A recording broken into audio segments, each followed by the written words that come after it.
जय महाराष्ट्र मित्रांनो. कुठं आलो मी माहिती का तुम्हाला? दिघीमध्ये आलो. दिघीमध्ये. इथे मोठे मोठे मोठे मोठे भाडे वाचतात.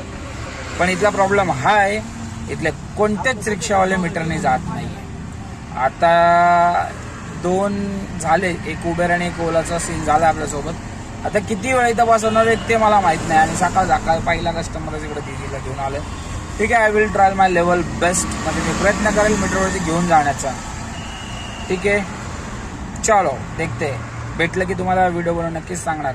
आणि हो, काल आमच्या एका व्हॉट्सअप ग्रुपमध्ये डिस्कशन झालं. त्याच्यामध्ये असं झालं की सीन मित्राचा पहिलंच भाडं होतं पार्वती पायथ्यावरनं. तो घ्यायला गेला, कस्टमरला बोलला की मीटरने जायचं. कस्टमर बोलला नाही, जे ओलाचा रेट आहे त्या रेटने जाऊया. पण तेवढ्यात आपला मित्र काय विचार केला की बाबा पहिलंच भाडे, चला हे करूया, म्हणून तो हाय त्या रेटने गेला.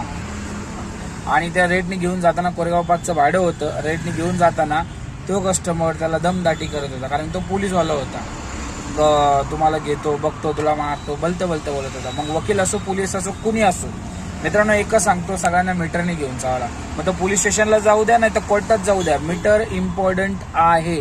लक्षात ठेवा. अशांना बोलायचं, घाबरायचं नाही. समजलं?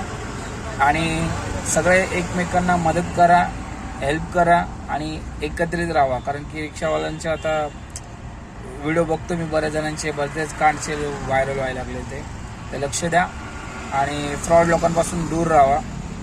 चलो, जय महाराष्ट्र, बाय.